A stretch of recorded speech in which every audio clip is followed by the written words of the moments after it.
देखो भाई, ये बंदा सबसे मुश्किल एलीट एकेडमी में पढ़ता था। हर मामले में वो टॉप स्टूडेंट था, डायरेक्टर और टीचर्स का चहेता था। फिर उसे दूसरी दुनिया में भेज दिया गया और उसने वहां के नियमों का अक्षर अक्षर पालन किया। उसने टावर बनाया, हीरोज को मारकर पॉइंट कमाने के लिए सेना भेजी, नफरत बटोरने के लिए राजकुमारी को किडनैप किया। मतलब वो सब कुछ किया जो किताबों में लिखा था। पर अगर हम कहानी में आगे बढ़ें तो दिखता है कि ये सब बेकार गया। टावर पार करने के बाद जब हीरोज उसके कमरे में घुस आए तो वो राजा बस यही सोचता रह गया कि आखिर ये हुआ कैसे। अगर वो, जिसके पास ड्रैगन का खून है और जो अपनी क्लास का टॉपर था, वो नहीं कर पाया तो ये नामुमकिन था। उसने सामने खड़े हीरो से पूछा, कैसे? वो हीरो हंसने लगा और बोला कि तुम सब यही कहते हो, पर असल में तुम सब बेवकूफ़ हो। हर राजा किसी मशहूर राजकुमारी को उठाता है और सुराग छोड़ता है ताकि हम टावर तक आ सकें।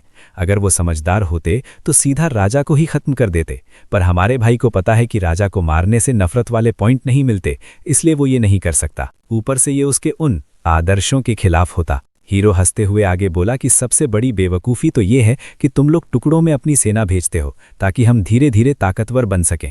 यहाँ तक कि टावर की शुरुआत भी लो लेवल के राक्षसों से होती है, जो हीरोज़ के लिए लेवल अप करने का सबसे बढ़िया तरीका है। हमारा मेन कैरेक्टर बस यही सोचता रह गया कि उसे उन्हीं महान किताबों और नियमों ने बर्बाद कर दिया। तभी हीरो अपनी तलवार निकालता है और कहता है, जैसे ही टावर हमारे लिए आसान हो जाता है हम डेमन किंग को टपका देते हैं, उसका सामान लूटते हैं और किसी नए राजा के आने का इंतजार करते हैं। बहुत आसान है यार, इसीलिए तो मुझे डेमन किंग पसंद है। वो हमेशा अपने साथ ढेर सारा एक्सपी और खजाना लेकर आते हैं।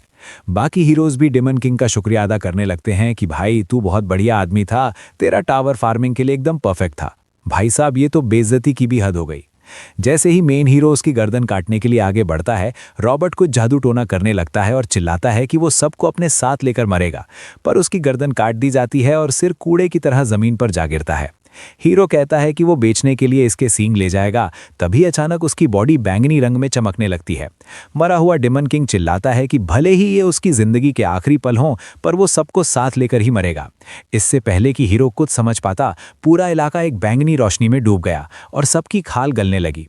मरते वक्त वो बस यही सोच रहा था कि वे सारे नियम कायदे एकदम बकवास थे। अगर उसे ये पहले पता होता तो वो एक बिल्कुल अलग ही लेवल का डेमन किंग बनता। धमाका हुआ और चारों तरफ रोशनी फैल गई। कोई उसे आवाज़ दे रहा था और तभी उस लड़के की आँख खुली। बम! वो सीधा अपनी ट्रेनिंग के बीच में था। उसके आसपास बहुत सारे लोग थे जो उसे देखकर हैरान थे और वो खुद भी एकदम चकरा गया था कि हैं वो यहाँ कैसे और जिंदा कैसे है। कोई उसे बर्जा डेयस कहकर बुलाता है और कहता है कि जल्दी सामने आओ। भाई, नाम कितना अजीब है। हमारा हीरो वही खड़े खड़े इधर उधर देख रहा होता है कि आखिर चल क्या रहा है, ये तो नामुमकिन है।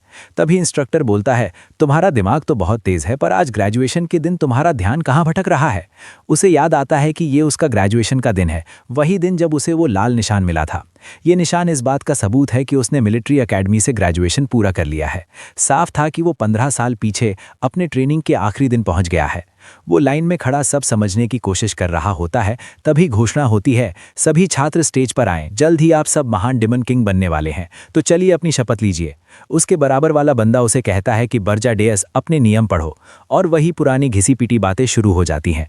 डेमन किंग को टावर बनाना होगा, डेमन किंग को राजकुमारी किडनैप करनी होगी, डेमन किंग को ये करना होगा, वो करना होगा। मतलब वो सब कुछ जिससे उसे नफरत थी। उसे किताब देखने की ज़रूरत भी नहीं थी क्योंकि उसे सब रटा हुआ था। उसने इन्हीं नियमों को माना था और आखिर में हीरोज़ ने उसे खिलौना बनाकर मार डाला। अब वो चाहते थे कि वो सबके सामने खड़ा होकर वही सब दोहराए या उससे भी बुरा इन नियमों को मानने की कसम खाए। उसका गुस्सा 7वें आसमान पर था। वो दांत पीस रहा था। जब बगल वाले बंदे ने फिर से कहा, बर्जा डेयस कृपया डेमन किंग के नियम पढ़िए, तो वो सीधा चिल्लाया, मैं मना करता हूँ। बाकी स्टूडेंट्स के तो होश ही उड़ गए कि अचानक क्या हो गया। कल तक तो ये बंदा एकदम नॉर्मल था। वो चिल्लाकर कहता है कि मैं ऐसी किसी बेवकूफ़ी भरी चीज़ की कसम नहीं खाने वाला। इन पुराने ढकोसलों को मानना सरासर पागलपन है और ये किसी काम के नहीं है। मुझे नहीं पता कि ये नियम किसने बनाए, पर ये सब कचरा है। वहाँ मौजूद सारे डेमन उसे बस फटी आंखों से देखते रह गए। सब के सब सन्न रह गए। किसी को यकीन ही नहीं हो रहा था। और बस उसी दिन से हमारा हीरो वहाँ की आंखों का कांटा बन गया और उसकी गिनती सबसे फिसड्डी छात्रों में होने लगी। और सच कहूं तो बनता भी था। बेचारे ने अभी अभी उन्हीं नियमों की वजह से अपनी गर्दन कटवाई थी। अगले ही सीन में मेज पर धपाक से हाथ पड़ता है। ये डेमन किंग का आर्कड्यूक आर्कीन है, जो चिल्ला कर कहता है, बर्जा डेयस, डेमन किंग के नियमों की तौहीन करने के जुर्म में तुझे अभी के अभी मौत की सजा दी जा सकती है। मामला कोर्ट में है और वे उसे एक आखिरी मौका दे रहे हैं। वे कहते हैं कि उसके पिछले अच्छे बर्ताव को देखते हुए उसे माफ़ी मिल सकती है, बस उसे अपनी कही बातें वापस लेनी होंगी और पूरे डिमन किंगडम से माफ़ी मांगनी होगी। अगर उसने ऐसा नहीं किया तो उसे आर्यान भेज दिया जाएगा। सब जानते हैं कि आर्यान भेजे जाने का मतलब है सीधा यमराज को दावत देना। कुछ लोग तो अभी भी चिल्ला रहे हैं कि इस मुजरिम का सिर अभी काट दो, इसे दूसरा मौका देने की क्या ज़रूरत है। डिमन किंग बोलता है, तुम्हें पता होना चाहिए कि ये वो जगह है जहां आज तक के सारे डिमन किंग मारे गए हैं। पर बर्जा सीना ठोक के कहता है, भेज दो मुझे वहां, मैं वहां जाकर साबित कर दूंगा कि तुम जिन नियमों को पूछते हो वो सब कचरा हैं। ये सुनते ही दरबार वाले भड़क गए, इसे कोई दूसरा मौका नहीं मिलना चाहिए, इसे अभी के अभी वहां भेजो। तय ये हुआ कि उसे वहां भेजा तो जाएगा, पर उसे वो कोई भी सहूलियत या ताकत नहीं मिलेगी जो आमतौर पर वहां जाने वाले डिमंस को मिलती है। ऊपर से कोई भी उसके साथ नहीं जाएगा। जब तक उसका मिशन पूरा नहीं होता उसका वापस डिमन किंगडम में कदम रखना मना है। और इसी के साथ उसे आसमान के गेट से लात मारकर बाहर फेंक दिया गया। वो गिरते हुए सोचता है, चलो मुझे पता था यही होगा। इतना बड़ा तमाशा करने के बाद वो वापस आर्यान में था, वही जगह जहां पिछली जिंदगी में हीरोज ने उसे मार गिराया था। पिछली बार भी उसने खुद इस जगह को चुना था क्योंकि उसे लगा था कि वो सबसे ताकतवर है तो उसे सबसे मुश्किल जगह पर राज करना चाहिए। पर उसी घमंड ने उसकी जान ले ली क्योंकि हीरोज उन पुराने नियमों का फायदा उठा रहे थे। वो सीधा पहाड़ों के बीच जाकर गिरता है। ये उत्तरी महाद्वीप की पहाड़ियों का इलाका है। पर इस बार उसने कसम खाई है कि इतिहास खुद को नहीं दोहराएगा। इस बार वो हीरोज के हाथों इस्तेमाल नहीं होगा, बल्कि वो खुद इस पूरे सिस्टम की धज्जियां उड़ा देगा। अगले सीन में एक छोटी दाढ़ी वाला बंदा दिख रहा है जो कमीज पहनकर एकदम टिप टॉप तैयार हो रहा है। ये है गॉर्डन जूरी, डिमन एकेडमी का टॉपर। अब बात समझो, हमारा हीरो डिमन किंग एकेडमी का टॉपर था और डिमन एकेडमी के टॉपर का काम होता है डिमन किंग एकेडमी के टॉपर की सेवा करना। लोग बातें बना रहे हैं, भाई गॉर्डन तेरी तो किस्मत खुल गई, तू साक्षात लॉर्ड बर्जा की सेवा करेगा, तू तो लेजेंड बन गया रे। काश मैंने थोड़ी और पढ़ाई की होती तो आज मैं उसकी जगह होता।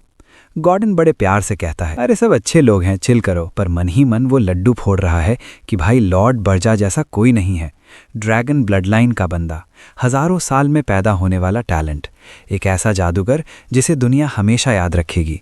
उनके साथ एक ही साल में ग्रेजुएट होना ही अपने आप में पुण्य का काम है। गॉर्डन को पक्का यकीन है कि बर्जा जिस भी दुनिया में जाएगा वहां तबाही मचा देगा और उसके साथ गॉर्डन का नाम भी इतिहास के पन्नों में अमर हो जाएगा। लेकिन तभी हमारे हीरो ने चिल्लाकर सारा रायता फैला दिया कि डिमन नियम कचरा है और सब गुड़गोबर हो गया। फिर भी चूंकि इस बंदे के ग्रेड सबसे अच्छे थे इसलिए इसे अर्गस 2 महाद्वीप पर भेजा जा रहा है। गॉर्डन अब ये सोचकर परेशान है कि उसे इस पागल के साथ क्यों नत्थी कर दिया गया। तभी बर्जा वहां प्रकट होता है, और भाई क्या हालचाल। उन्होंने तो कहा था कि मेरे साथ कोई डिमन नहीं आएगा, पर फिर भी एक को भेज ही दिया। देख के अच्छा लगा गॉर्डन का पारा चढ़ गया। भाई तूने ऐसा किया ही क्यों। हीरो को समझ नहीं आता कि वो किस बारे में बात कर रहा है, तो गॉर्डन लगभग चीखते हुए पूछता है कि उसने सबके सामने वैसी बातें क्यों कहीं। उसकी उस हरकत की वजह से अब दोनों को आर्यान भेज दिया गया है जहां मौत पक्की है। गॉर्डन को लग रहा है कि वो बाल नोच ले। हीरो उसे शांत होने को कहता है पर खुद भी थोड़ा चकरा जाता है। उसे याद आता है कि पिछली जिंदगी में गॉर्डन कितना शांत और कॉन्फिडेंट रहता था। तब वो कहता था, सर मुश्किलें आ सकती हैं पर हम दोनों मिलकर सब संभाल लेंगे। बर्जा सोचता है कि इस बार तो माहौल ही एकदम बदल गया है, पर अगर उसे रिग्रेशन यानी समय में पीछे आने के बारे में बताया तो वो उसे पागल समझेगा, इसलिए चुप रहना ही ठीक है। गॉर्डन रोते धोते कहता है, छोड़ो यार, जो मैंने पहले कहा था सब भूल जाओ, अब ये मेरी नौकरी है तो चलो झेल लेंगे। अब डिमन किंग का पहला नियम, आपको टावर बनाना होगा, पर वो ना तो छिपा हुआ होना चाहिए और ना ही किसी खराब मौसम वाली जगह पर। उसे ऐसी जगह बनाना है जहां हीरोज उसे आसानी से ढूंढ सकें। गॉर्डन समझाता है, सर ये जगह बहुत खतरनाक है, चारों तरफ पहाड़ हैं और बर्फ की मोटी चादर बिछी है। हीरोज को यहां पहुंचने में बहुत दिक्कत होगी, हमें कोई दूसरी जगह ढूंढनी चाहिए। पर बर्जा साफ मना कर देता है, मुझे फर्क नहीं पड़ता, टावर यहीं बनेगा। और वो जमीन में टावर का बीज बो देता है। वो क्या करने वाला है ये तो साफ है, पर गॉर्डन उसे फिर से चेतावनी देने लगता है। क्या आपको एहसास भी है कि आप डीमन किंग के नियमों के खिलाफ जा रहे हैं? क्या आप सबसे बुनियादी नियम को भी कचरे में फेंक देंगे? बर्जा समझ गया कि बात क्या है। गॉर्डन एक डीमन है और ये नियम उसके खून में रचे बसे हैं, पर जिसने मौत को करीब से देखा हो और उन नियमों का अंजाम भुगता हो उसे पता है कि यही सही रास्ता है। उसने अपनी मुट्ठी इतनी जोर से भींची कि खून निकल आया और बोला, मेरी बात सुनो गॉर्डन, डीमन किंग जिन नियमों को मानते हैं वे सब बकवास हैं, खासकर तब जब तुम इस आर्यान जैसी जगह पर रह रहे हो। तभी जमीन फटने लगी, पहाड़ कांपने लगे और उस बीज से लाल रंग की ऊर्जा निकलने लगी। एक जादुई घेरा बना और बर्जा बोला, आर्यान हीरोज से भरा पड़ा है, यहाँ इतने ज्यादा हीरोज हैं जितने होने भी नहीं चाहिए। तभी सिस्टम की आवाज गूंजी। टावर ने डिमोनिक फ्लेम रेस और ड्रैगन ट्राइब के यूजर बर्जा डेयस को पहचान लिया है। पहचान पूरी हुई, उसका टावर प्रकट होने लगा। बर्जा मन ही मन सोच रहा था कि यही वजह है कि यहाँ डीमंस कुत्ते की मौत मारे जाते हैं। इंसानों ने बार बार की तबाही के बाद ये समझ लिया है कि टावर कैसे काम करते हैं और अब वे डीमंस के ही नियमों को उनके खिलाफ इस्तेमाल कर रहे हैं। जिस जमीन पर डीमंस की हर चाल उनके गले की फांस बन जाए, वहां ये कहना गलत नहीं होगा कि वे हीरोज के बनाए खेल को खेल रहे हैं। गॉर्डन ने चकरा कर पूछा, आप ये क्या बातें कर रहे हैं? और तभी वहां एक छोटा सा 5 मंजिला टावर खड़ा हो गया। गॉर्डन की आंखें फटी की फटी रह गईं। ये किस तरह का टावर है? ये तो पिद्दी सा है। बर्जा ने कहा, चलो अंदर चलते हैं। पहला फ्लोर काफी बड़ा और खुला हुआ था। गॉर्डन ने चारों तरफ देखा और बोला, एक आम टावर तो राक्षसों, भूल भुलैया और पेचीदा रास्तों से भरा होता है, पर ये तो एकदम खाली है। ये टावर कम और बिना सुविधाओं वाला कोई खंडहर ज्यादा लग रहा है। और डीमन किंग के दरबार का क्या? सारे फ्लोर एकदम खाली पड़े हैं। खैर, बीज तो बोया जा चुका था, तो अब कुछ बदला नहीं जा सकता था। गॉर्डन ने हार मानकर कहा, कम से कम हमें दूसरे नियम का तो पालन करना ही चाहिए। डीमन किंग को किसी राजकुमारी या राजकुमारी को किडनैप करना होता है, वो भी उसे जो सिंहासन के करीब हो। डीमन किंग, मेरी एक सलाह मानिए। हमारे सबसे करीब एजगेट राज्य है, वहां की एक राजकुमारी जल्द ही गद्दी संभालने वाली है। अगर हम उसे उठा लाएं और उस राज्य की नफरत बटोरे तो हमारी ताकत बहुत बढ़ जाएगी। गॉर्डन को पूरा यकीन था कि बर्जा इस बार भी मना कर देगा, पर बर्जा बोला, नहीं, हम किडनैपिंग करेंगे। गॉर्डन चौंक गया। अरे रुकिए, मतलब अब आप नियम मानेंगे? बर्जा ने समझाते हुए कहा, मेरी नजर में एक राजकुमारी है। गॉर्डन खुश होकर उछल पड़ा। अच्छा, अगर ऐसी बात है तो चलिए फिर काम शुरू करते हैं। लेकिन बर्जा ड्यूस ने जवाब दिया कि नहीं, तुम्हें यहीं रुककर इस टावर की रखवाली करनी होगी। हम इस जगह को खाली नहीं छोड़ सकते। उस बेचारे की जान में जान आई। चलो शुक्र है, आखिर में वो सच में एक असली डीमन किंग की तरह पेश आ रहा है। उससे बस ग्रेजुएशन का थोड़ा ज्यादा ही स्ट्रेस हो गया था। लेकिन अगर ऐसी बात है तो हम थोड़े बहुत रूल्स फॉलो कर सकते हैं। तभी बर्जा खिड़की की तरफ बढ़ने लगा तो उस बंदे ने पूछा, अरे लुकिए, आप कहाँ जा रहे हैं? बर्जा ने बताया कि वो इस टावर से सबसे दूर वाली जगह जा रहा है, दक्षिणी छोर के दूसरे महाद्वीप में स्थित हिल्डेरॉन किंगडम। खिड़की के रास्ते बर्जा वहां पहुंच जाता है जहां वो नन्ही राजकुमारी अपने बिस्तर पर लेटी हुई थी। उसका निशाना वो 13वीं राजकुमारी है जिसके बारे में कोई जानता तक नहीं और ना ही किसी को उसकी परवाह है। चांदनी रात में वो बड़े आराम से उसके सामने प्रकट होता है और कहता है, नमस्ते राजकुमारी, मैं तुम्हें लेने आया हूं। दूसरी तरफ बेचारा गॉर्डन दुनिया के उत्तरी छोर पर बैठा ये सोचकर परेशान है कि आखिर ये मालिक एक भी नियम क्यों नहीं मानते। वहां छोटी राजकुमारी पूछती है कि वो कौन है। बर्जा कहता है कि वो एक डीमन किंग है और उसे किडनैप करने आया है। लेकिन वो लड़की अजीब तरीके से पूछती है कि क्या वो उसे संभाल पाएगा। डीमन किंग को लगा कि ये लड़की थोड़ी सयानी बन रही है। भला ये कैसा सवाल है? क्या उसे लगता है कि डीमन किंग कोई मजाक है? उसने कहा, जाहिर है मैं डीमन किंग हूं। वो अपने हाथ आगे बढ़ाकर कहती है, ठीक है फिर ले चलो मुझे। बर्जा को लगा कि ये कोई मजाक कर रही है। उसे ये सब बड़ा अजीब लगा और उसने कहा, तुम जरूरत से ज्यादा शांत हो। क्या खिचड़ी पका रही हो बच्ची? वो कहती है, मुझे पता था कि आज नहीं तो कल ऐसा कुछ होगा ही। मैं एक राजकुमारी हूं तो मुझे इस बात का अंदाजा पहले से था। बर्जा ने पलटकर जवाब दिया, अगर तुम्हें लगता है कि मैं अपनी चौकसी कम कर दूंगा तो भूल जाओ, मैं खुद काफी मजबूर हूं, तो मुझे बेवकूफ बनाने की कोशिश मत करना। लड़की ने बस इतना कहा कि वो कुछ भी प्लान नहीं कर रही। आखिर वो किसी खास दिन के लिए जाल कैसे बिछा सकती है? ये बात तो सुनने में भी बेतुकी लगती है। बर्जा को लगा कि अगर उसने ऐसा किया भी है तो ये पागलपन की हद तक मेहनत वाला काम होगा। फिर भी उसे कुछ गड़बड़ लग रही थी। खैर, वो लड़की तो उठकर तैयार हो गई और पूछने लगी कि हम कब निकल रहे हैं। सीन वापस बर्जा के टावर पर शिफ्ट होता है। गॉर्डन खुशी से झूम उठा, अरे मालिक, आप सही सलामत वापस आ गए। बर्जा ने सीधे कहा, इसे ऊपर ले जाओ और चौथी मंजिल पर रख दो। गॉर्डन चकरा गया, हैं? हम इसे काल कोठरी में नहीं डाल रहे? बर्जा बोला, ये बिना किसी नखरे या लड़ाई के साथ आ गई है तो चलो इसके साथ थोड़ी शराफत बरतते हैं। तभी गॉर्डन ने कहा, ठीक है, लेकिन मालिक मुझे आपको कुछ बताना है। वे चौथी मंजिल पर पहुंचते हैं जहां दूर दूर तक कुछ नहीं था। राजकुमारी वहीं फर्श पर लेट गई और सोचने लगी, तो सच में मेरा अपहरण हो गया। यहाँ तो कुछ भी नहीं है, ना नौकर चाकर, ना तकिया, ना कंबल और ना ही कोई सुंदर बगीचा। ये मेरे राज्य से बिल्कुल अलग है। लेकिन उसे ये बुरा भी नहीं लग रहा था। कितना अजीब किडनैपर है ये। बर्जा ने पूछा, रुको, क्या मुझे 20 टावर से कोई इनविटेशन मिला है? गॉर्डन ने हाँ में सिर हिलाया। ये नए डीमन किंग के स्वागत के लिए एक पार्टी थी। लेकिन बर्जा ने कहा, सच कहूं तो मुझे लगता है कि ये सिर्फ मुझे नीचा दिखाने या बेइज्जत करने का एक घटिया बहाना है। सब जानते हैं कि डीमन किंग्स इतने घमंडी होते हैं कि वे किसी के साथ हाथ मिलाना पसंद नहीं करते। फिर भी हमारा शासन इतना खूंखार है और हीरो इतने ताकतवर कि ये दुनिया की उन चुनिंदा जगहों में से एक है, शायद इकलौती, जहां ये राक्षस कभी कभी आपस में हाथ मिला लेते हैं। मुख्य किरदार को हमेशा लगता था कि वे सब कमजोर हैं, इसलिए उसने उन्हें भाव देना जरूरी नहीं समझा। पर इस बार उसे लगा कि चलो कम से कम देख तो लें कि ये लोग हैं कौन। तो वे पहुंचते हैं बीस्ट टावर।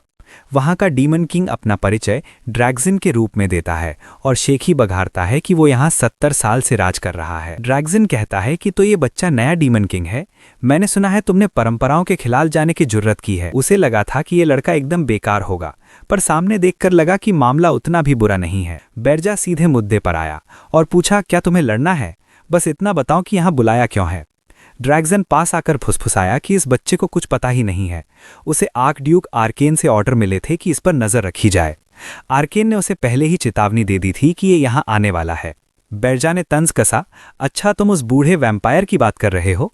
तभी वो भेड़िया फ्यूरियस गुर्राया कि आर्कड्यूक के बारे में ऐसी बातें बर्दाश्त नहीं की जाएंगी।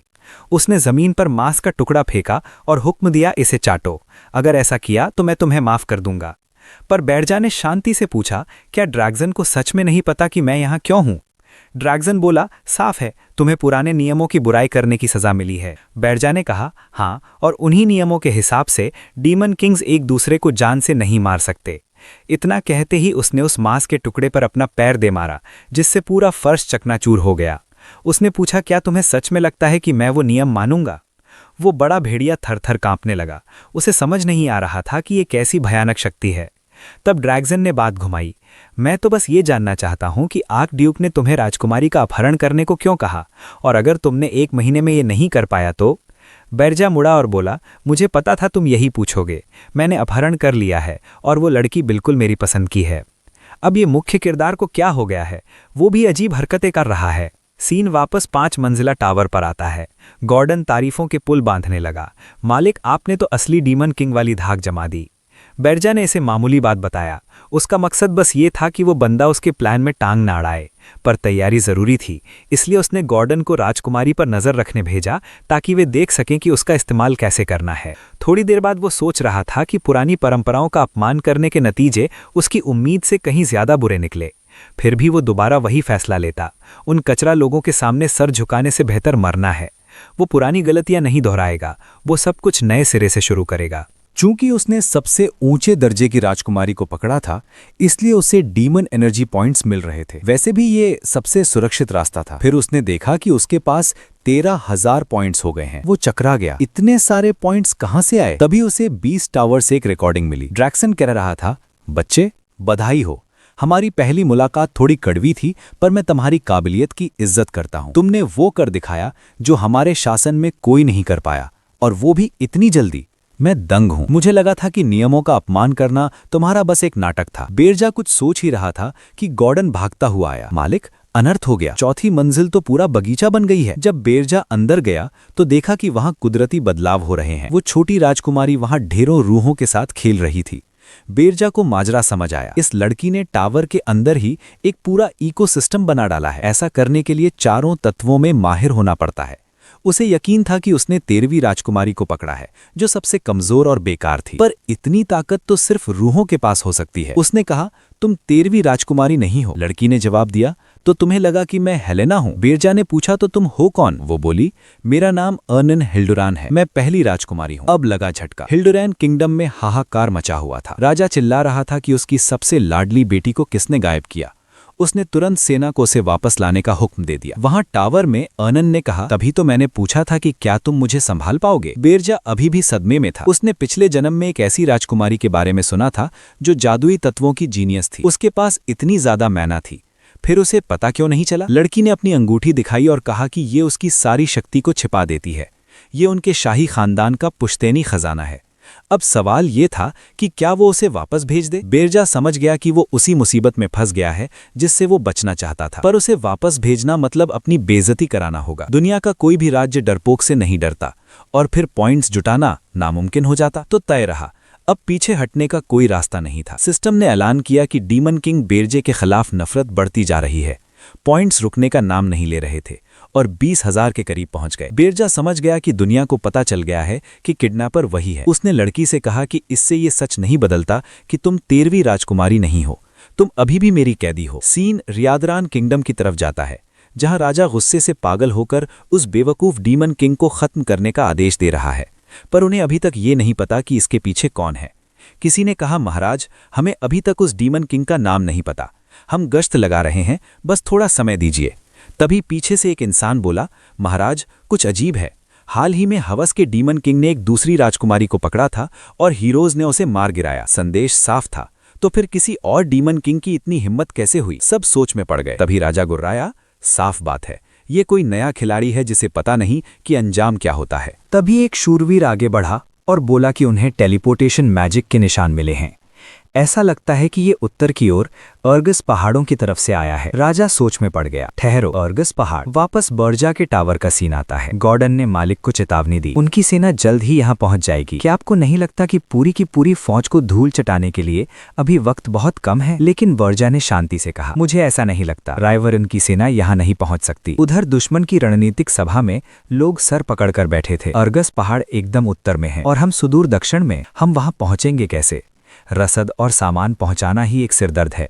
ऊपर से रास्ते में पड़ने वाले हर देश से अपनी सेना गुजारने की इजाजत लेनी होगी। मुख्य किरदार को पूरा यकीन है कि इंसानों से कभी रास्ता नहीं देंगे, क्योंकि ये लोग अभी भी आपस में ही लड़ने भिड़ने में व्यस्त हैं। आखिरकार राजा ने हार मानकर कहा कि अब उनके पास कोई चारा नहीं बचा है। उन्हें हीरोज गिल्ड से मदद मांगनी होगी, जिन्होंने पहले ही राजकुमारी को बचाने का मिशन जारी कर दिया है। हर कोई यही सोच रहा है कि जिस डीमन किंग ने रायवरन की राजकुमारी को उठाने की हिम्मत की है, वो पक्का पागल है। दिक्कत यह है कि सबको पता है कि अर्गस पहाड़ राक्षसों से भरे पड़े हैं। वो जगह बहुत दूर है और वहां का सफर जानलेवा है। हीरोज भी कुछ खास दिलचस्पी नहीं दिखा रहे थे। उनका कहना था कि इस बार रायवरन वाले खुद निपटें। वे उस लालची राजा के लिए अपनी जान दांव पर नहीं लगाना चाहते। बर्जा को हमेशा से पता था कि ये लोग खुद को हीरो कहते जरूर हैं, पर असल में ये सब पैसों के गुलाम हैं। वे सिर्फ एक लड़की को बचाने के लिए इतनी दूर उत्तर के पहाड़ों में अपनी जान जोखिम में नहीं डालेंगे। यही सोचकर उसने अपना ठिकाना यहाँ बनाया था।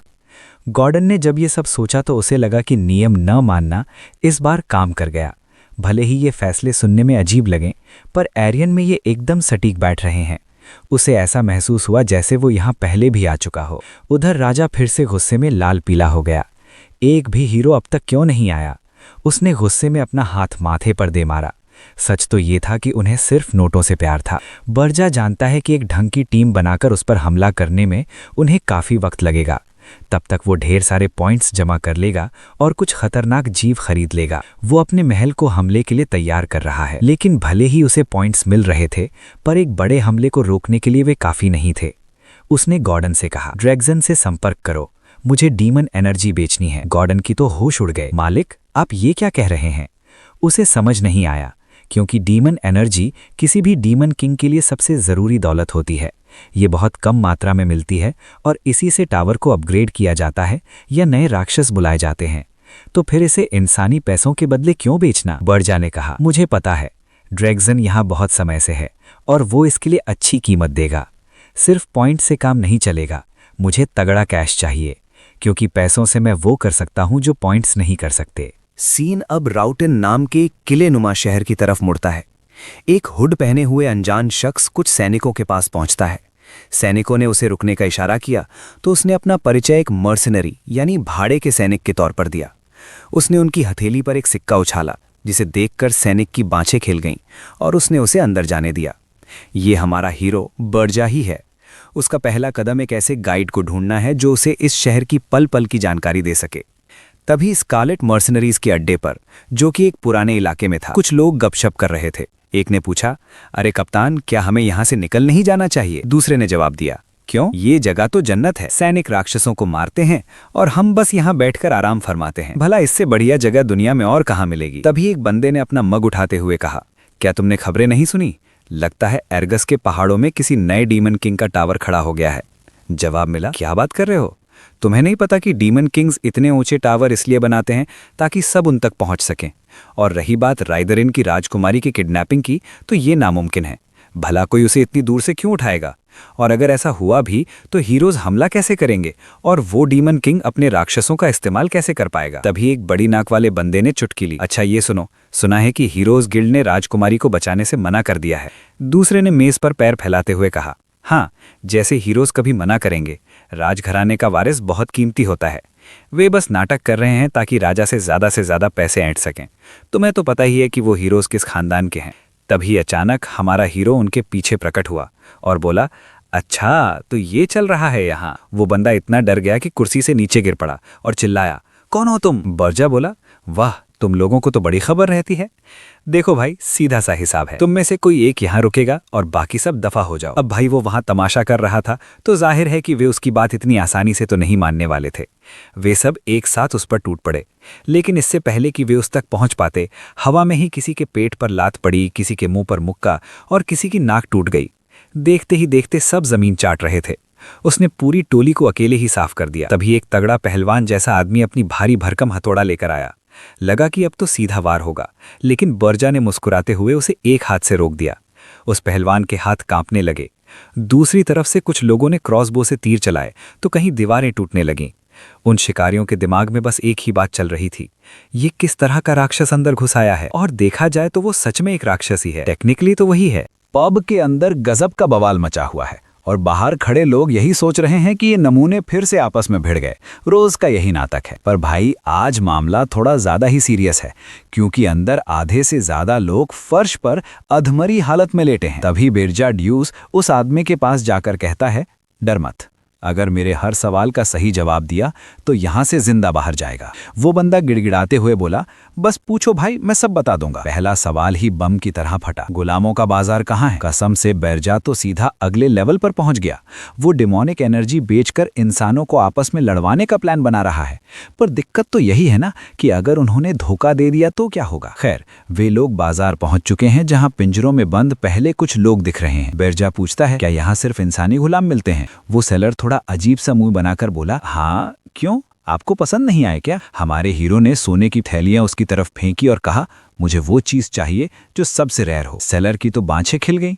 बोला, ठीक है, मेरे पीछे आइए। बिरजा को तुरंत समझ आ गया कि इस सेलर का दिमाग थोड़ा हिला हुआ है। अभी कुछ देर पहले अपने ही साथी को मरवाने चला था और अब पैसों को देखकर ऐसे बत्तीसी दिखा रहा है। सच है, राक्षसों के लिए डिमोनिक एनर्जी और इंसानों के लिए पैसा, दोनों एक ही बराबर की बीमारियां हैं। सेलर उन्हें रास्ता दिखाता है। तभी सीन शिफ्ट होता है गॉर्डन की बातचीत पर, जो ये जानना चाहता है कि आखिर बिरजा इंसानी पैसों का करेगा क्या। बिरजा जवाब देता है कि वो गुलाम खरीदेगा, खासकर दूसरी दुनिया की प्रजातियां। उसकी नज़र में एक एल्फ सबसे सही ऑप्शन है, क्योंकि उनका कैरेक्टर बहुत मजबूत होता है। अगर एक बार उसे पकड़ लिया तो वो जासूस बनकर हीरोज के बीच तगड़ी तबाही मचा सकता है। तभी कहानी में एंट्री होती है हीरो हिलेन कारगिल की। वो अपना इंट्रोडक्शन देते हुए कहता है कि राजकुमारी को बचाने का जिम्मा अब उसका है। वो उसे बचा कर लाएगा और साथ ही डीमन किंग का सिर भी काट लाएगा। भाई साहब पूरी तरह इंसाफ के नशे में चूर हैं। वापस डील पर आते हैं। बिरजा को लगता है कि ये एकदम परफेक्ट प्लान है, क्योंकि एल्फ अपनी मासूमियत के लिए जाने जाते हैं। तभी वो सेलर हाथ मलते हुए आता है और पूछता है, तो मेरे दोस्त, क्या खरीदने का इरादा है? बिरजा सीधा मुद्दे पर आता है, मुझे एक एल्फ गुलाम चाहिए और पैसे ये भाड़े का टट्टू मर्सिनरी देगा। मर्सिनरी पहले तो हिचकिचाया, उसे घूरा, फिर बेमन से सिक्के निकालते हुए बोला, हाँ हाँ है इसके पास, पैसे देख लो। इसके बाद बिरजा कहता है कि उसे कुछ चेक करना है, इसलिए वो उन दोनों को कमरे से बाहर जाने को कहता है। सेलर उसे वार्निंग देता है कि वो एल्फ पागल होकर हमला भी कर सकता है, पर मर्सिनरी कहता है कि फिक्र मत करो, ये संभाल लेगा। जैसे ही वे बाहर जाते हैं, बिरजा उस एल्फ की जंजीरें और मोहरा तोड़ देता है और कहता है, एक खानदानी एल्फ को गुलाम बनते देखना वाकई दुखद है। वो एल्फ तुरंत बिरजा की शक्ति को भांप लेता है और पूछता है, क्या तुम एक दानव हो और एक दानव भला एल्फ को क्यों खरीद रहा है? बिरजा उसे ऑफर देता है, मैं तुम्हें इंसानों से बदला लेने का मौका देने आया हूं। पर एल्फ भी कम नहीं था। बोला, मुझे ना इंसानों पर भरोसा है और ना ही तुम जैसे राक्षसों पर। बिरजा मुस्कुराते हुए कहता है, मेरे साथ बात कुछ अलग होगी। बिरजा उसे ऑफर देता है कि अगर वो 50 साल तक वफादारी निभाने की कसम खा ले तो उसके बाद उसकी सुरक्षा और आज़ादी की पूरी गारंटी है। अब देखा जाए तो एक एल्फ की लंबी उम्र के हिसाब से 50 साल कुछ भी नहीं है, बस पलक झपकते ही निकल जाते हैं। पर वो एल्फ भड़क गया, बोला, तुम एक राक्षस हो और तुम्हारी प्रजाति हमेशा से उस वर्ल्ड ट्री को तबाह करना चाहती है जिसकी हम एल्फ पूजा करते हैं। मैं तुम पर भरोसा कैसे कर लूं? और सच कहूं तो ये बात ही हजम नहीं हो रही कि डीमन किंग यहाँ एक एल्फ से मदद मांगने आया है। बेरजा मन ही मन सोचता है कि इस कमबख्त ने बात तो एकदम पते की कही है, पर वो शांत होकर जवाब देता है, ठीक है, फिर ऐसा करते हैं, मैं डीमन किंग रूल बुक की कसम खाता हूं कि मैं वर्ल्ड ट्री को कभी हाथ भी नहीं लगाऊंगा। ये सुनकर एल्फ के होश उड़ गए। उसे पता है कि राक्षसों के लिए ये नियम उतने ही पवित्र हैं जितना एल्व्स के लिए उनका पेड़। बेरजा बात खत्म करते हुए कहता है कि बदले में उसे बस 50 साल का साथ चाहिए। एल्फ हंसने लगता है और कहता है, तुम वाकई बड़े अजीब राक्षस हो, पर अगर तुमने इतनी बड़ी कसम खाई है तो ठीक है। मेरा नाम मेपल ट्राइब का ग्रनाडा है और मैं उस डीमन किंग की गुलामी करने की कसम खाता हूं जिसने तुम्हें यहां भेजा है। तभी बेरजा बम फोड़ता है, नहीं, डीमन किंग मैं ही हूं। ग्रेनाडा को पहले तो कुछ समझ नहीं आया, फिर वो पागलों की तरह हंसने लगा, बोला, बड़े मजाकिया हो भाई, मतलब साक्षात डीमन किंग एक खटारा सी जगह पर गुलाम खरीदने आया है। ऐसा कैसा राजा? तुम तो पक्का कड़के होगे जिसके पास फूटी कौड़ी और रत्ती भर ताकत नहीं है। अगर तुम सच में डीमन किंग निकले तो मैं 50 नहीं बल्कि 100 साल तक तुम्हारी मदद करूंगा, क्योंकि तुम्हारी हालत देखकर लग रहा है कि तुम्हें मेरी सख्त जरूरत है। इस जबरदस्त बेइज्जती के बाद सीन सीधे टावर पर शिफ्ट होता है। बेरजा कहता है, चलो, जैसा तुमने कहा था अब तुम 100 साल तक मेरी सेवा करोगे। ग्रेनाडा का मुंह खुला का खुला रह गया। अरे तेरी, तो तुम सच में राजा हो? रुकिए, यहाँ कुछ गड़बड़ है, और किसी ने मुझे ये क्यों नहीं बताया कि ये टावर इतना खाली पड़ा है? तीसरी मंजिल तक यहाँ कुछ भी नहीं है, चौथी पर सिर्फ घास फूस है और पांचवी भी वीरान है। यहाँ एक भी मॉन्स्टर नहीं दिख रहा। तुम 1 साल भी नहीं टिक पाओगे। हीरोज यहाँ आकर तुम्हारा काम तमाम कर देंगे। बेरजा बस अपना ऑरा फैलाता है और पूछता है, क्या तुम अपना वादा भूल गए? शक्ति महसूस करते ही ग्रेनाडा को समझ आ गया कि इस बंदे में दम तो है।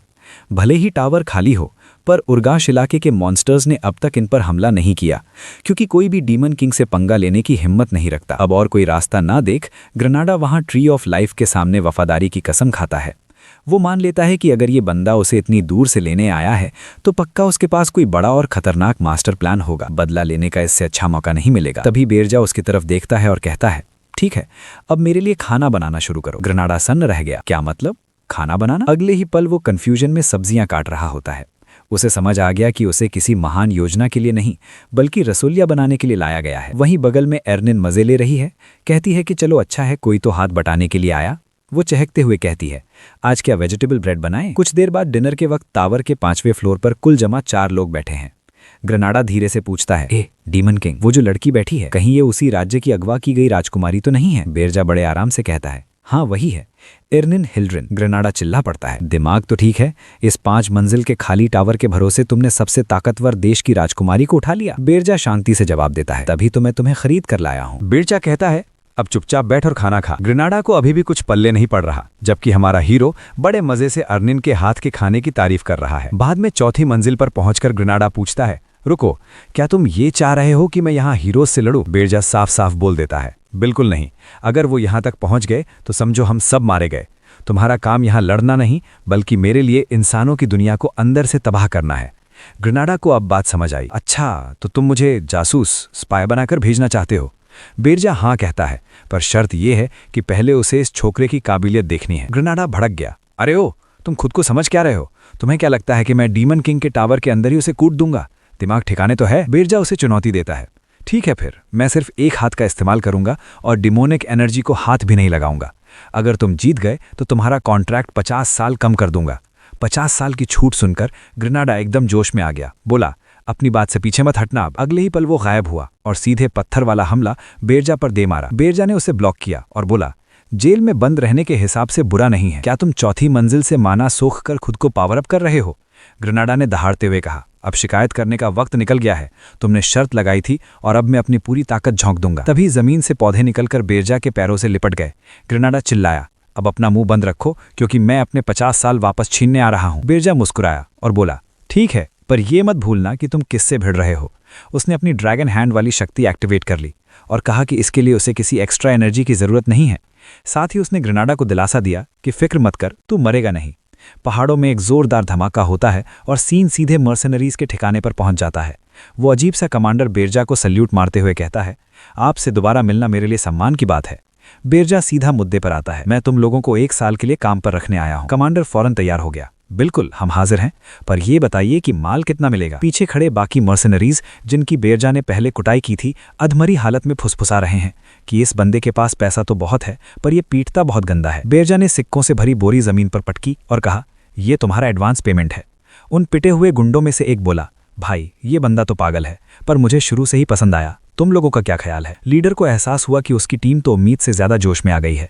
वैसे भी उसे नए लोगों की जरूरत थी। तभी बेरजा कहता है, एक आखिरी काम और है। बर्जा उस मर्सनरी कमांडर से कहता है, तुम इस लड़के को अपनी टीम में शामिल करोगे और जब भी मैं कहूंगा ये मेरा संदेश तुम तक पहुंचाएगा। कमांडर ने तो तुरंत सिर हिला दिया, पर बाकी मर्सनरीज फुसफुसाने लगे, अबे भाई कम से कम ये तो बता दो कि ये है कौन। किसी भी ऐरे गैरे को टीम में लेना खतरे से खाली नहीं है। तभी उन्हें ग्रेनाडा दिखाई देता है, जिसकी बर्जा ने बुरी तरह कुटाई कर रखी है।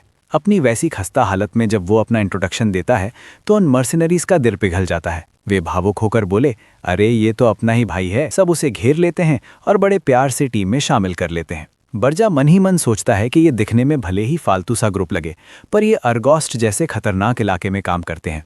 इस इलाके में ऐसे लोग मिलना मुश्किल है जो राय डुरान जैसे बंदे की पुकार पर काम करने को राजी हों। और बर्जा को अच्छे से पता है कि राय डुरान के बुलावे पर कौन सा हीरो दौड़ा चला आएगा। हाइलेन कारगिल, वही बंदा जिसने डीमन किंग ऑफ लस्ट को ठिकाने लगाया था। बर्जा आदेश देता है, रेड फैल्कन मर्सनरीज, ये तुम्हारा पहला मिशन है। राय डुरान द्वारा बुलाए गए हीरो हाइलेन कारगिल की जासूसी करो। वे तुरंत मान जाते हैं।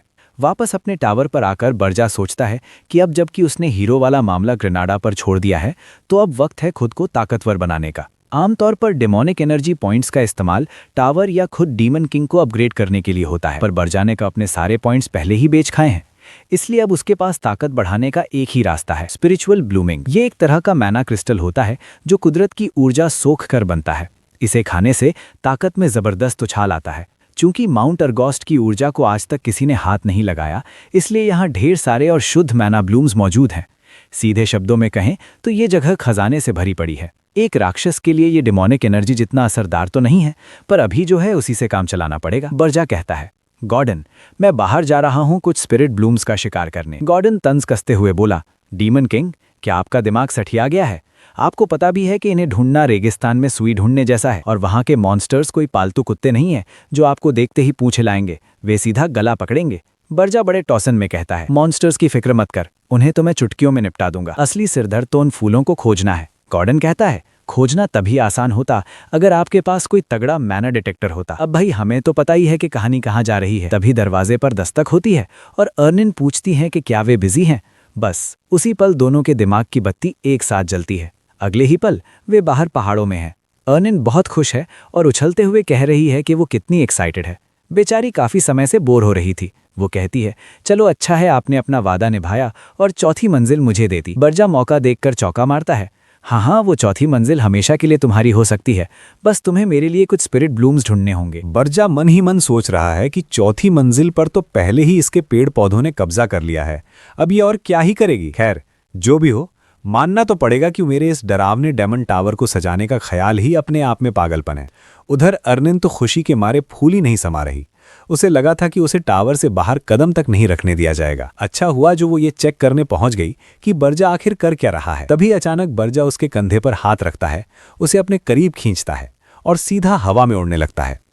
धीरे धीरे अर्निन अपनी आंखें खोलती है और उसे एहसास होता है कि जिस रात उसे लाया गया था उस वक्त वो देख ही नहीं पाई कि ये दुनिया कितनी विशाल है। अब तक उसकी जिंदगी एक ही ढर्रे पर चल रही थी, जादू की ट्रेनिंग, पढ़ाई और बस यही सब। उसे लगा था कि पूरी उम्र ऐसे ही बीत जाएगी।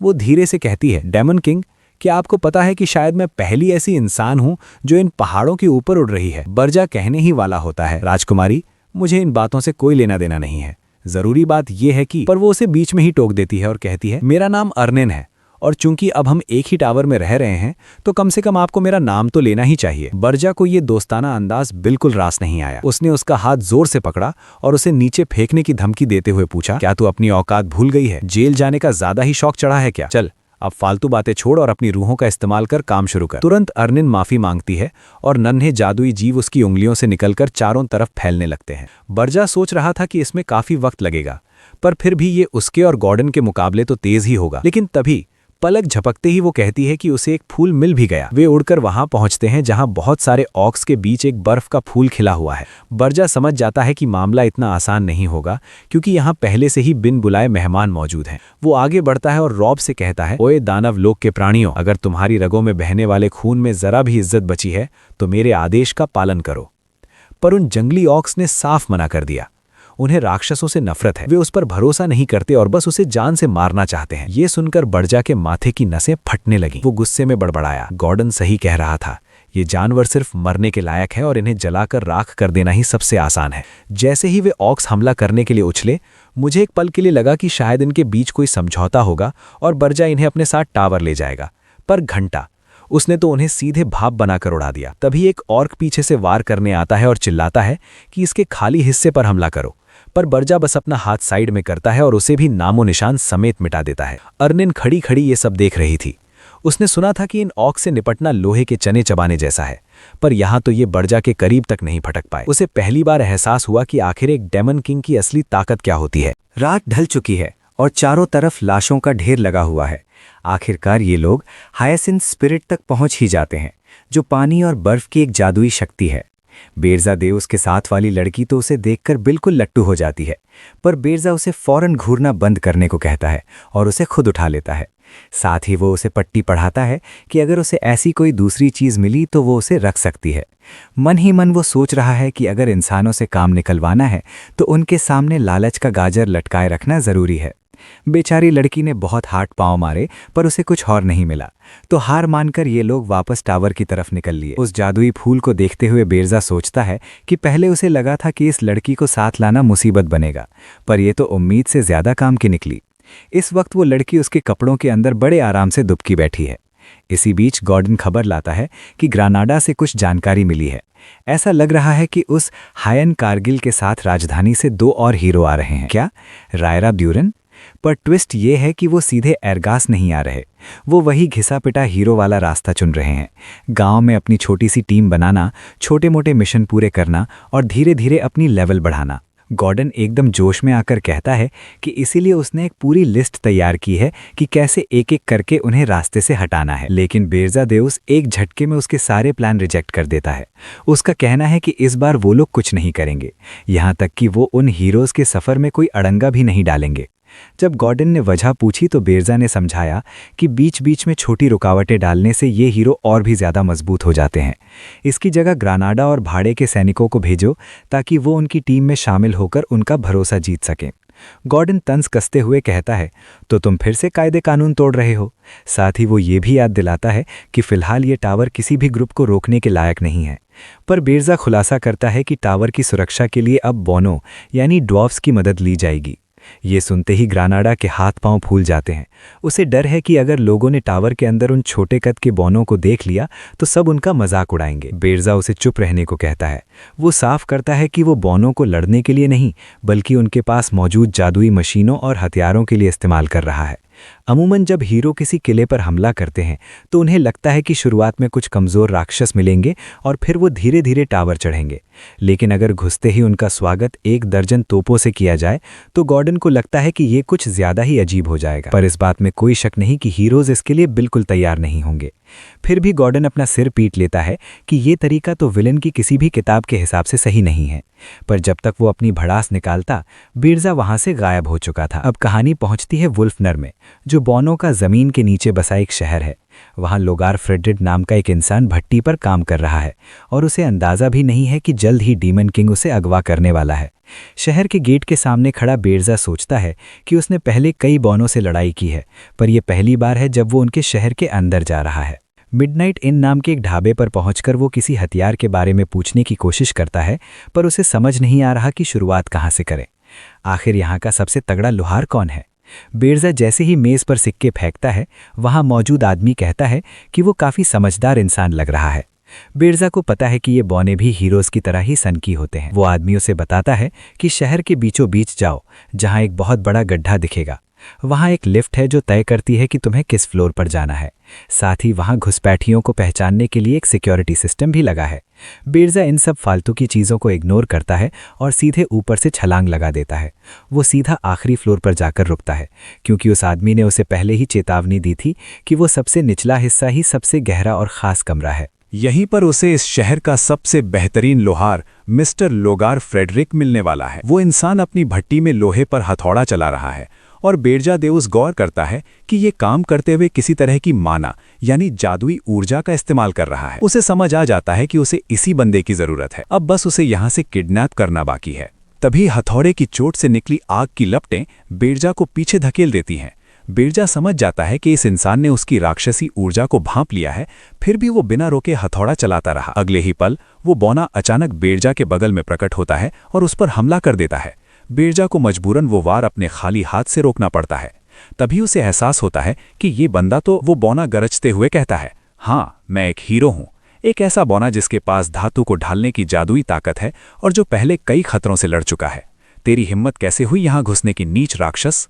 तो बेरजा देउस कहता है, चलो ठीक है, जब तुम्हें पता चल ही गया है कि मैं एक राक्षस हूं तो सच बता ही देता हूं, मैं डीमन किंग हूं। और ये कहते ही वो उसका गला दबोच लेता है। बेचारे का हथौड़ा हाथ से छूटकर जमीन पर गिर जाता है। तभी कुछ दूसरे बौने लोगार को ढूंढते हुए वहां आते हैं, पर जगह खाली पड़ी थी। सब शोर मचाने लगते हैं कि किसी ने लोगार को किडनैप कर लिया है और सारे रास्ते बंद करने के आदेश दे दिए जाते हैं। पर हमारा हीरो तो पहले ही उसे लेकर दूसरी बिल्डिंग की छत पर पहुंच चुका है। वो उसे चेतावनी देता है, बौने अगर एक आवाज भी निकाली तो सीधा ऊपर जाएगा। लोगार घबराकर पूछता है, कहीं तुम हमारी खूबसूरत राजकुमारी को किडनैप करने तो नहीं आए? बिरजा साफ मना कर देता है कि उसे ऐसी चीजों में कोई दिलचस्पी नहीं है। उसने सुना था कि ये बौने और लोहार जमीन के नीचे गुप्त रास्ते बनाने में उस्ताद होते हैं, तो अगर ये सच है तो चुपचाप रास्ता दिखाना शुरू करो। पर लोगार को अब भी यकीन है कि डीमन किंग राजकुमारी के पीछे ही है और झूठ बोल रहा है। वो इस पहाड़ में छिपा ही इसीलिए था क्योंकि उसे डीमन किंग का खौफ था। फिर ये बला उसके पीछे क्यों आई? सच तो ये है कि लोगार भले ही एक उस्ताद लोहार हो, पर हीरो के नाम पर वो काफी फिसड्डी और कमजोर है। तो बेरजा कहता है, ठीक है, अगर तू अपना मुंह नहीं खोलेगा तो मैं राजकुमारी को ही किडनैप कर लेता हूं और फिर सबको ये बताऊंगा कि तूने जानकारी दी थी और अपनी जान बचाने के लिए राजकुमारी को मरवाने के लिए छोड़ दिया।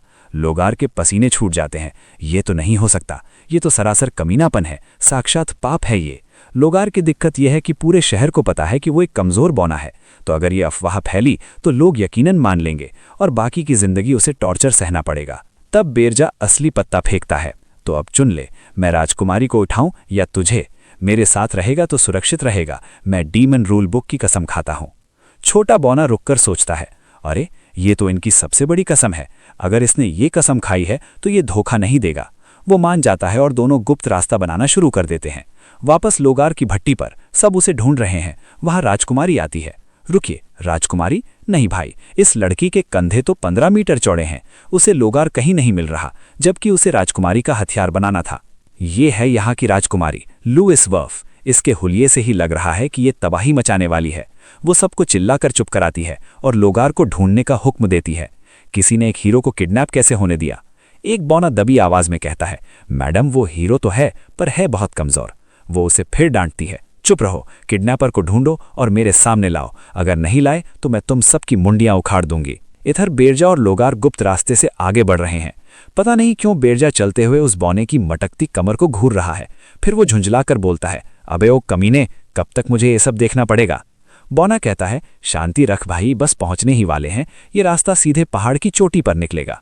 बाहर पहुंचते ही लोगार कहता है, चलो मेरा काम खत्म, मैंने तुम्हें रास्ता दिखा दिया, अब तुम अपने रास्ते और मैं अपने। बेरजा तपाक से बोलता है, अबे क्या बकवास कर रहा है, तू मेरे साथ चल रहा है। लोगान के तो तोते उड़ गए। वो मन ही मन सोचने लगा कि ये बंदा पागल है क्या, इसने अभी अभी डीमन किंग के नियमों की कसम खाई थी। पर बेरजा साफ कह देता है कि उसे उस कचरे की कोई परवाह नहीं है। अब चुपचाप चल, मुझे तेरा इस्तेमाल करना है। लोगार घुटनों के बल गिरकर भीख मांगने लगता है, भाई मुझे मत मारना, मुझे टॉर्चर मत करना, मैं धातु का काम जानता हूँ, मैं हथियार बना सकता हूँ, मैं बहुत कुछ कर सकता हूँ। बेरजा को एहसास होता है कि ये तो उम्मीद से ज्यादा आसान निकला। वो कहता है, अगर तू मेरे प्रति वफादारी की कसम खाए तो मैं तुझे जिंदा छोड़ दूंगा।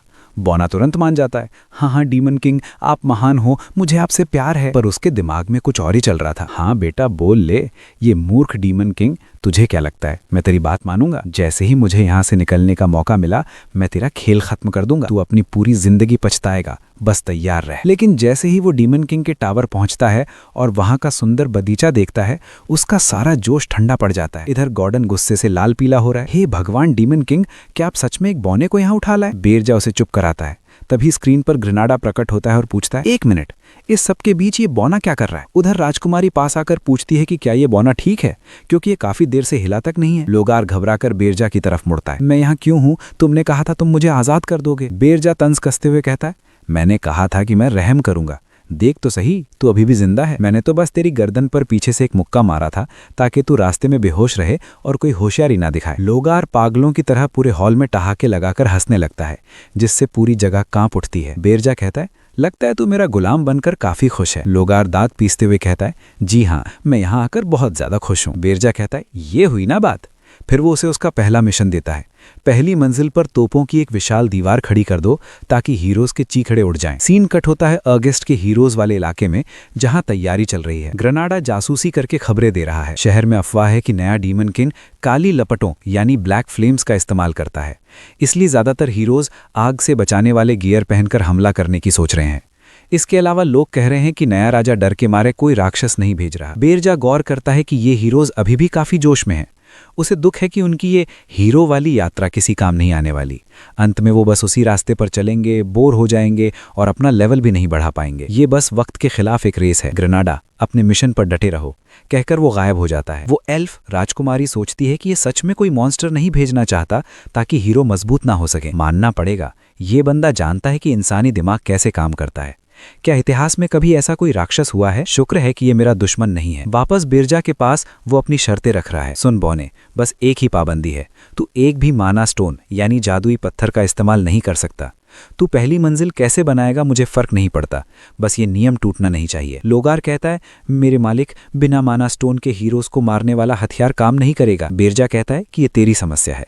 वो समझाता है कि हीरोज को इस दुनिया का आशीर्वाद मिला होता है, वो जादुई ऊर्जा को तुरंत भांप लेते हैं। अगर हम जादुई जाल बिछाएंगे तो उन्हें फौरन पता चल जाएगा। इसीलिए तो मैं सबसे बेहतरीन लोहार को लेकर आया हूं। तो तू ये कर पाएगा या नहीं? बौना कहता है कि वो कर सकता है, क्योंकि उसने असल में एक ऐसा टूल बनाया है जो जादू को छिपा देता है। उसे बनाने में 3 साल लगते हैं, पर वो एकदम सटीक काम करेगा। बेरजा उसे बीच में ही टोक देता है, रुक, तू साफ साफ बहाने बना रहा है ना। बेरजा को पूरा यकीन है कि ये बंदा चाहता है कि हीरोज के पहले ही हमले में बेरजा मारा जाए, इसलिए वो फुर्ती से उसके गले में एक पट्टा डाल देता है। लोगार घबरा के पूछता है कि ये क्या बला है, तो बेरजा बड़े प्यार से बताता है कि ये बस एक मामूली सा जादुई खिलौना है जो सिर को धड़ से अलग कर देता है। ऊपर से ये चेहरा छिपाने का भी काम करता है, और अगर उसने इसे कभी भी उतारने की कोशिश की तो बेरजा इसे भागने की कोशिश समझेगा और सीधे यमराज के पास भेज देगा। इसके बाद हमारा डीमन किंग साजो सामान और जादुई सामान इकट्ठा करने के लिए न जाने कितने साम्राज्यों के चक्कर काटता है।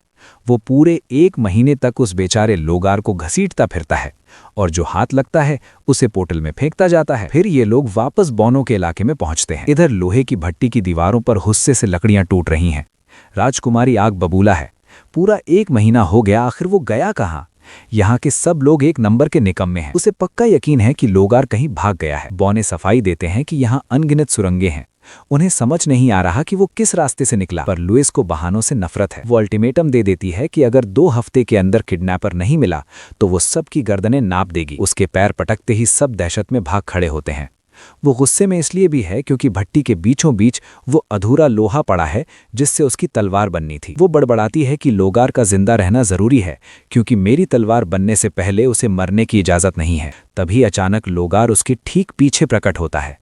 वो वही चेहरा छिपाने वाला मुखौटा पहने हुए है जो बेरजा ने उसे दिया था। लुइस उसे देखते ही ठिठक जाती है। रुको, ये तो वही गुप्त रास्ता है जिसके बारे में सिर्फ उसे पता था। लोगार, ये तुम हो क्या? बेचारा लोगार बुरी तरह सकपका जाता है और राजकुमारी को एक छोटा सा डरपोक वाला हेलो बोलता है। लुइस अपनी मुट्ठियां भींच लेती है। तो ये हरामखोर वापस आ गया। लगता है तो मेरी तलवार न बनानी पड़े इसलिए भागकर छिप गया था।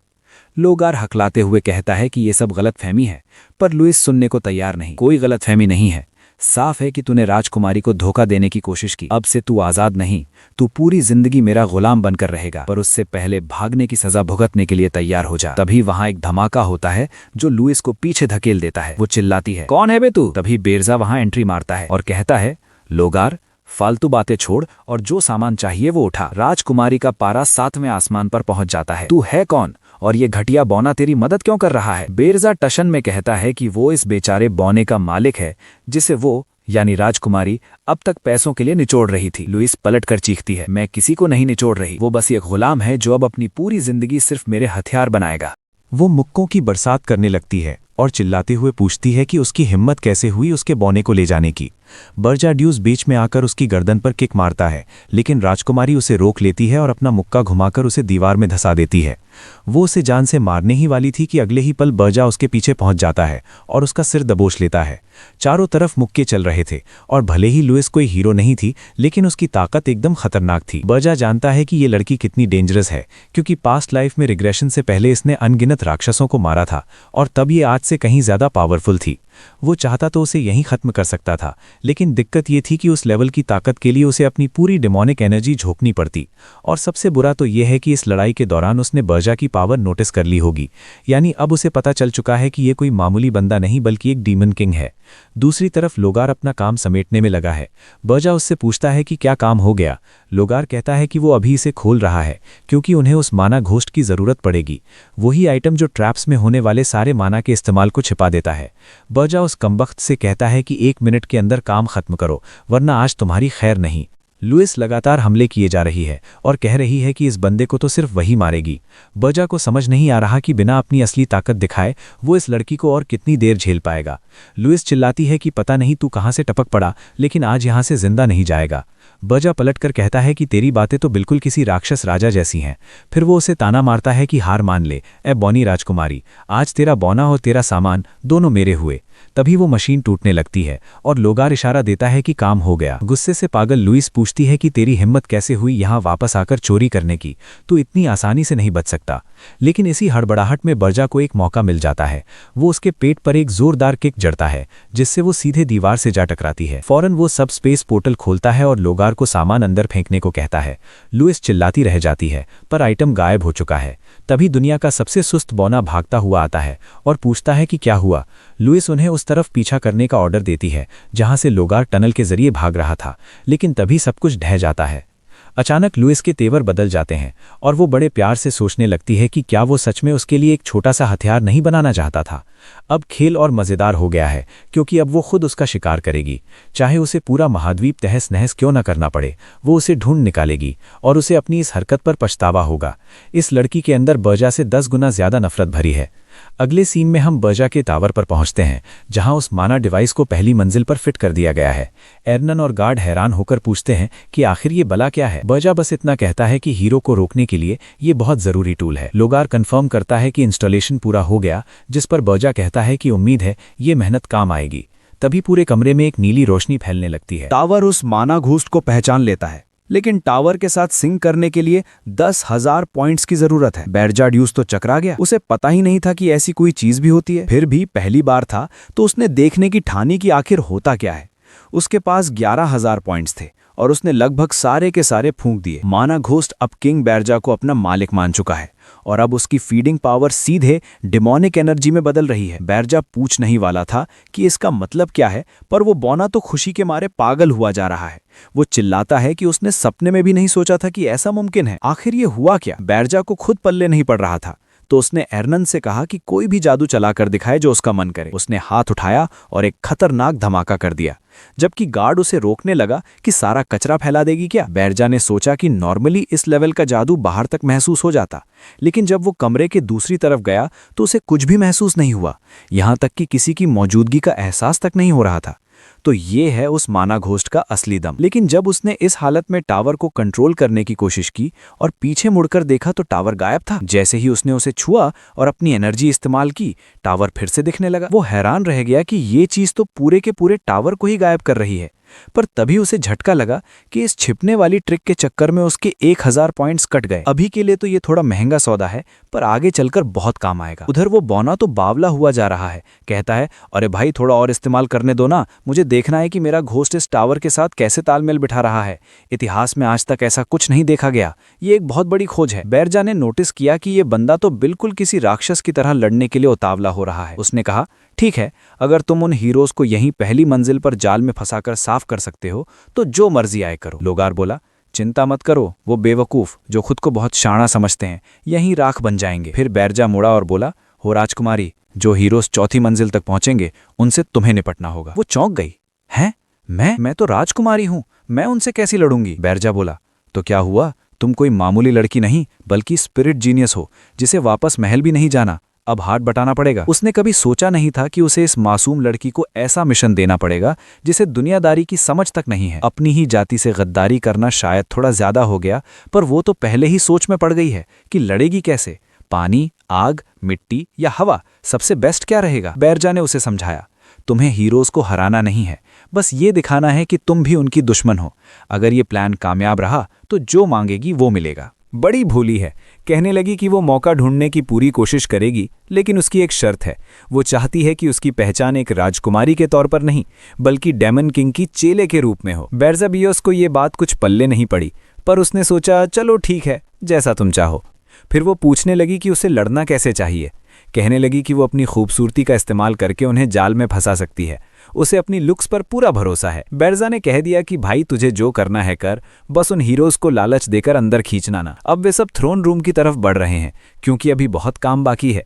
इस डिफेंस को प्लान करना कोई बच्चों का खेल नहीं है। कैनन्स हीरोज की तादाद तो कम कर देंगी, पर वे वहीं रुकने वाले नहीं हैं। चौथी मंजिल पर राजकुमारी अपना चारा डालेगी। शायद इससे हीरोज की संख्या आधी रह जाए, पर आखिर में बैरजा को ही मोर्चा संभालना पड़ेगा। अब वक्त आ गया है कि वो उस आइटम का इस्तेमाल करके अपनी ताकत बढ़ाना शुरू करे। तभी वो कहता है, सुनो राजकुमारी, चलो थोड़ा टहल कर आते हैं। वो तो खुशी से फूले नहीं समाई, लेकिन बाहर कड़ाके की ठंड थी और दूर दूर तक कोई परिंदा भी नहीं था। ऐसा लगा जैसे वो उन स्पिरिट फ्लावर्स के शिकार पर निकला था, पर उसे एक भी नहीं मिला।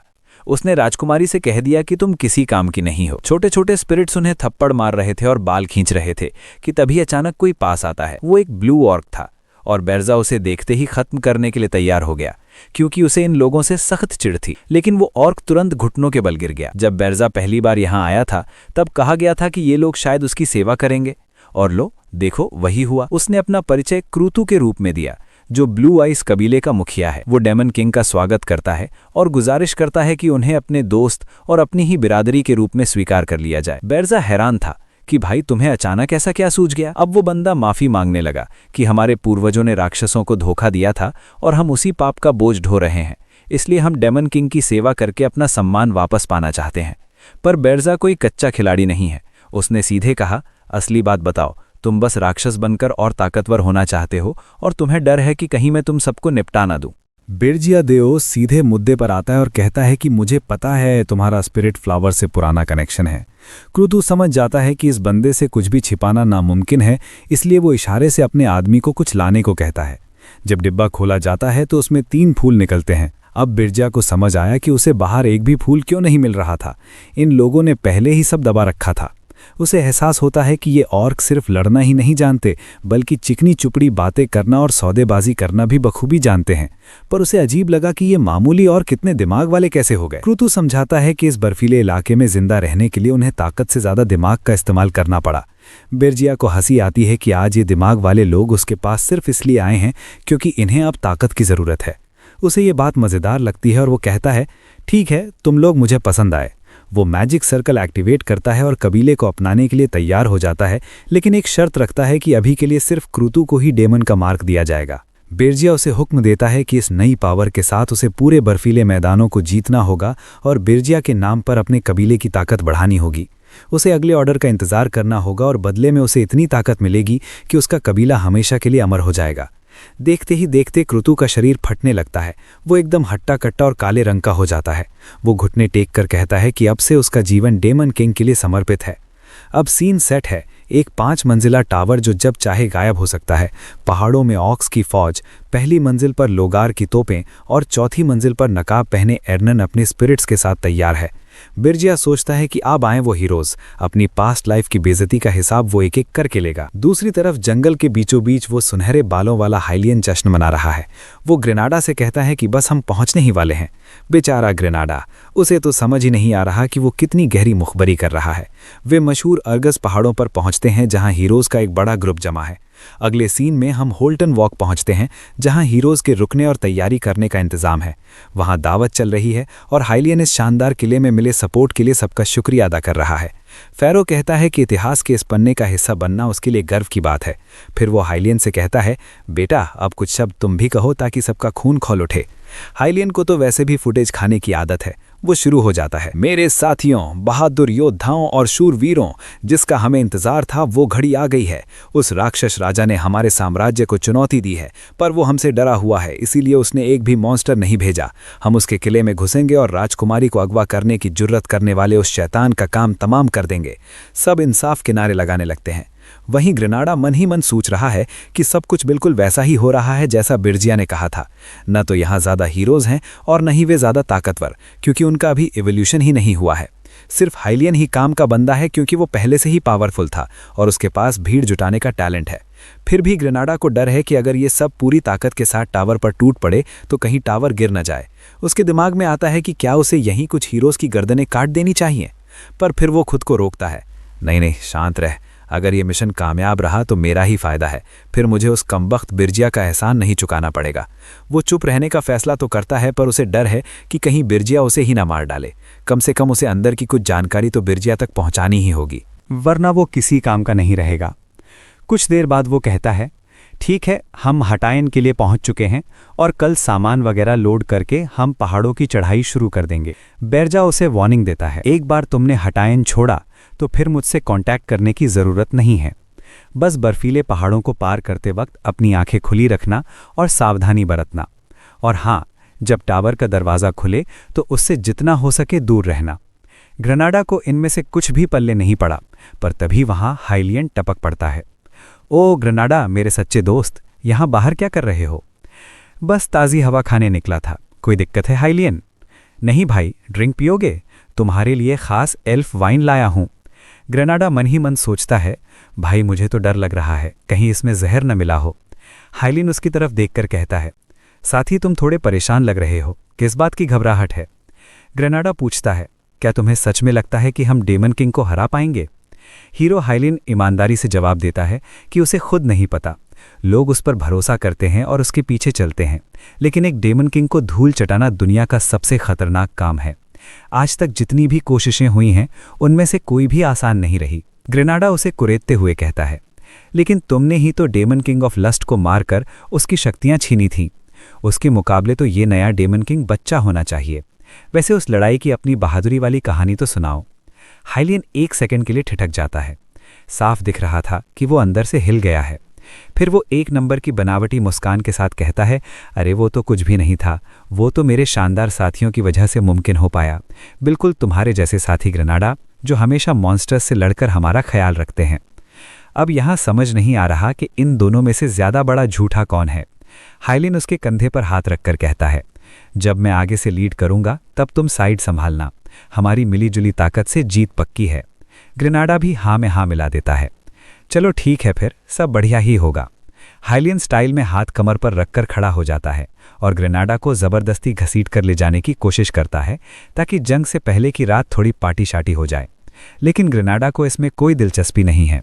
हाइलियन दूर देखते हुए अपने आप से कहता है, हाँ, मेरे पास भी तुम्हारे जैसे ही बहादुर साथी थे एल्फ ग्रेनाडा, और तुम्हें एक बात बताऊं, अब सब कुछ एकदम साफ नजर आ रहा है। ठीक है दोस्तों, कहानी यहीं खत्म होती है। अगले भाग के लिए कमेंट करें। See you in the next video. In case I don't see ya, good afternoon, good evening and good night.